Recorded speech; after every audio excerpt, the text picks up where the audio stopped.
Hello and welcome. I hope you are all well. Today's video features a special appearance from my partner for the voice of Grimmel. I hope you all enjoy and have a lovely night. Pitch Black Hall. The dismal cavern echoed darkly at Malia, swallowing up her footsteps and belching them back. Each dry tap of leather on stone returned deformed and elongated, having ricocheted through the inky passages. She walked slowly, weighed down and probing the pressing darkness with outstretched hands. One to the side, fingertips sliding along the water-slicked wall, the other stretched to its full extent out in front. Her eyes were pulled open unblinkingly, searching methodically for any fragments of light, swinging right to left. She listened intently to the echoes that returned, unceasing, delayed, and deep. Though she could not see it, Malia could hear the huge size of the space she had entered. We are in the main hall now, I'd guess. Grimmel spoke in a gravelly whisper into her ear, hot breath and spit sending a shiver of mild disgust down her spine. Malia nodded, knowing his night eyes could see her silent reply, and paused her probing hands to hoist the dwarf higher on her back. He groaned, and Malia murmured an apology.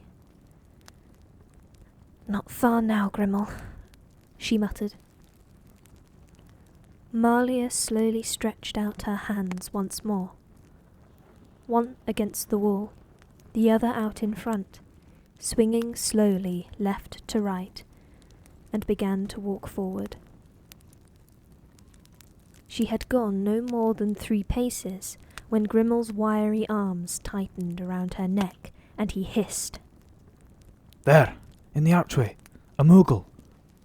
Malia immediately fell into a crouch and froze, mind flooded with images of the emaciated, sun-scorched Moguls she'd seen above ground. They staggered about on hands and feet, screeching and scrabbling in the light. They were easy to kill, once the sun had burned holes in their eyes. "Where, Grimmel?" Malia breathed. Grimmel took hold of her chin and twisted with a strong hand to point her face in the direction of the subterranean hunter. "Can I kill it?" Not blind, they are fast and silent below ground, Grimmel whispered. but a sword is wise to have in hand.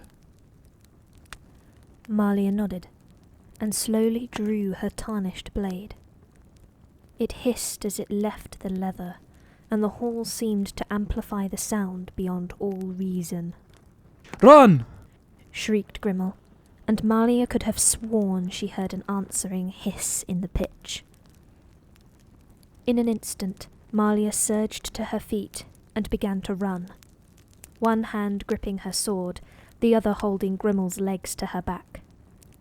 His arms circled her neck like a vice, as his heavy body thudded up and down with her every step.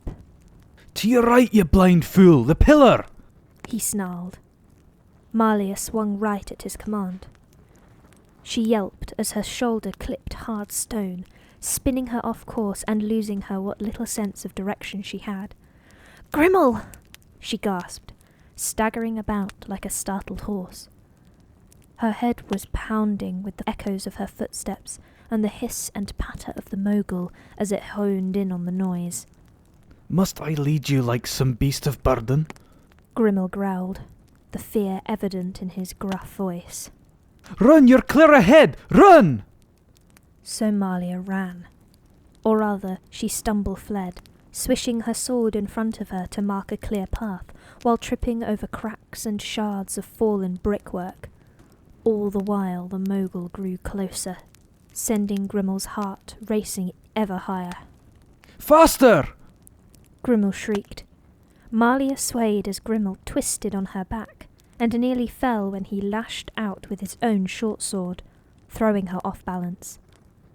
His strike landed, and the mogul let out a devastatingly loud scree into the dwarven hallway. Malia felt a splatter of hot blood hit her face as she righted herself and continued to scramble in the vaguest direction of the exit. With a curse, Grimmel took a fistful of her hair and yanked hard. Malia yelped and swayed in the direction he tugged. She ceased all worry of her blindness and gave in to Grimmel, who led her like a horse, tugging at her hair to direct her through the pitch. The howling mogul filled the hall with a noise so loud it sent splashes of colour across Malia's vision. A sudden rush of cold air hit Malia's face, and her footsteps' echoes abruptly ceased their booming, instead clattering alongside her. This corridor leads to the surface. Grimmel gasped. The corridor rose steeply, the floor slick with running water and moss that quietened her footsteps even more. Malia's breath came in ragged gasps, and her legs burned beneath her, each stride up the ever-steepening corridor harder than the rest. "Grimmel," she heaved, "can you not just run this last bit?" Grimmel's grip only tightened around her neck, and he dug his horny feet into her belly. She could not have dislodged him if she'd tried. Malia sheathed her sword as the ground became so steep she was forced to use her hands to maintain any sort of velocity, scrambling up it like some subterranean goblin. Malia suddenly became aware of the pitch turning milky, her eyes able to make out her scrabbling hands and the faintest greens and blues of moss and stone. Grimmel hissed in response to the light, burying his face in Malia's hood, his sensitive eyes no doubt already near blinded by light that Malia could only just make out. The sound of the howling mogul was fading into the darkness behind her, and the whisper of wind and rushing water supplanted it. With a sudden surge of energy and desperation to be out of that dismal cave, Malia burst through a curtain of heavy ivy and moss and barreled out into a clearing. In her haste, she stumbled and fell, flying head over heels to the distaste of Grimmel, who finally leapt off her back, unwilling to be squashed beneath her. "Malia!" He growled, hands pressed to his eyes. He staggered on his injured leg and fell into the moss. Malia ignored him, lying flat on her back and gazing up at the speckling of sky through a spring-thickened canopy. Her chest rose and fell rapidly, but in the sudden calm, her heart finally began to slow. She was laying at the base of a natural depression, surrounded by forest. A rivulet tumbled down one sheer rocky face, collecting in a clear pool with no exit, filling the basin with the soft sound of running water. The light and soft sounds were suddenly punctuated by Grimmel, who began to keen. His usually gruff voice turned high and sharp, lilting up and down, loud enough to send birds from a nearby tree. Malia started at the sudden noise, having been drifted into an exhausted sleep. She rolled and rose to her knees, hissing at the deep-seated burn in her tired muscles, and crawled towards him. He was clutching at his leg, stiff and swollen, his trousers caked with dried blood. "Shut up, Grimmel. It can't be worse than it was when you were kicking me," Malia muttered. She gripped him by the scruff of the neck and dragged his heavy little body to the edge of a clear pool. He lay prone and useless, covering his eyes with one hand and clutching his injured leg with the other. "Trousers, off!" Grimmel didn't move or respond to Malia, though he did cease his incessant wailing. She suspected, though couldn't be sure, that the obstinate little dwarf was faking. You are such a drama queen, she muttered. With a huff, she took out her knife and proceeded to hack through the thick leather and wool to expose the injury. It was nowhere near as bad as the dwarf had insisted. His shin sported a semi-deep gash from knee to ankle, surrounded by some smaller cuts and barely visible bruises. The bone, she quickly ascertained, was not broken in the slightest, nor was the ankle, not even twisted. Grimmel, Malia hissed. Did you make me carry you for 3 days' walk in a pitch-black dwarven tunnel for a mere cut? She felt the dwarf tense beneath her. You knew it wasn't that bad, didn't you? Malia breathed. You tiny bastard. Malia made quick work of cleaning and stitching the cut, much to Grimmel's distaste. He squirmed and whined with every prick of the needle, and complained bitterly in the face of Malia's silent anger. It was too dark to tell how bad the wound was. He whined, eyes screwed shut in response to the noon sunshine. It could have become infected had I walked on it. Malia glared down at the diminutive prince. Well, next time the sun is too bright for me to tell a broken ankle from a grazed knee, you can carry me for a few days. She spat back. She tied the last stitch and leaned in to bite through the coarse thread, then washed the needle in the pond, all the while keeping half an eye on the hidden tunnel. That's not very sanitary. Grimmel had sat up and was squinting at her through watery white eyes. Malia had never seen the young dwarf in the light of day, since the stubborn prince had always insisted from the moment they met that they travel at night or below ground. It was clear now why he had insisted so. He possessed 2 of the most enormous eyes Malia had ever seen. They were mostly white, streaked with the lightest of blue flecks, with minuscule black pupils. His skin was thick and leathery from stonework and the chill of his cavernous home, but near translucent, having never seen the sun. He was already turning pink beneath it. His hair was long and hugely thick, a beautiful pale gold that shimmered in the light. He kept it pulled back from his face in a long, thick plait that was tucked into the back of his stone-grey cloak. When he stood, he came to Malia's elbow, but had none of the proportions of a child. His shoulders and chest were thick and hard, arms and legs enormous with sinewy muscle. He looked and felt like a stone carving more than a living thing. As heavy as one too, Malia mused, astonished that she had been able to carry such a thick-set creature so far and for so many days. I boiled it clean before I used it, Malia replied, before tossing the thread and needle into her bag and making ready to leave. Aren't you going to bandage it? Grimmel demanded. Malia took a steadying breath and shook her head. No point. It needs to dry off in the air first.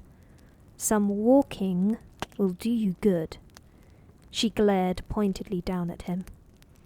I'm not travelling in daylight. I can't see, and the sun is already burning my skin. He went limp to solidify his point, and flopped backwards onto the mossy floor, one arm draped artfully over his eyes. We have to, Malia snapped back. As soon as the light fades, that mogul will be up and out of that hole like a bloodhound. We need to move. Grimmel tensed a little and gave in with a growl. He knew better than to push his luck with Malia. She was exhausted and angry, and had little patience left. doesn't change the fact that I can't see. He muttered as he twisted to his feet. He gingerly placed his injured foot on the ground and tested his weight to it, eyes tightly shut.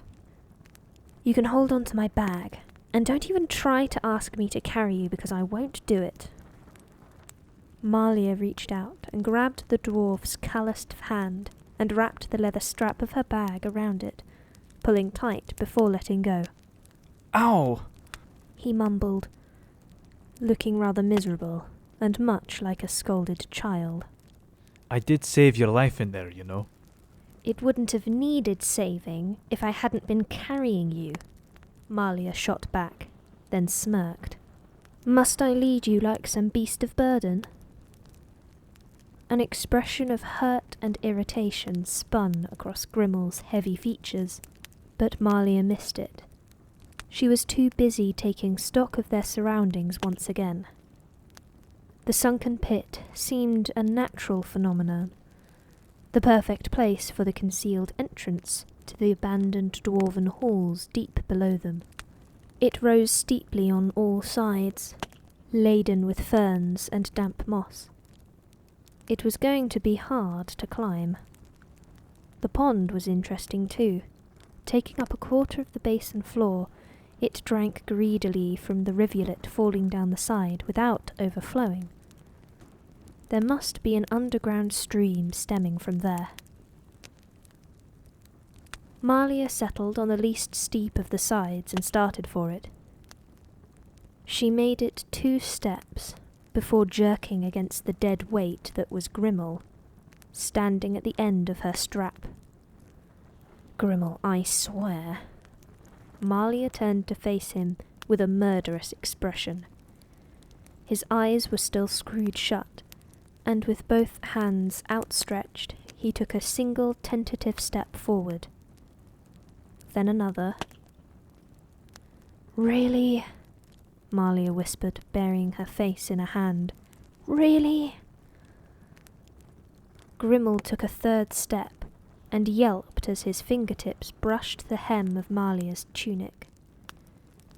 Are you sure you are the dwarf prince set to inherit all of your father's kingdom in 2 weeks? Malia raised her eyebrows and watched the dwarf stumble backwards and fall. Are you so dependent on your sight? Maybe this is why so-called weak men still rule the sunlit lands. Malia trailed off when she saw 2 fat tears roll down the dwarf's leathery cheeks. He shivered in the stark light, hands pressed over suddenly watering eyes. Malia couldn't tell if he was crying or if it was simply the effect of the light making his eyes stream. She made a decision and sat next to him. She rifled about in her bag, pretty empty now after so many days of travelling, and came up with nothing. She growled to herself and took a knife to her thin cotton shirt instead. She cut and tore off one sleeve, aware of Grimmel squinting painfully at her, with both hands cupped around his huge eyes.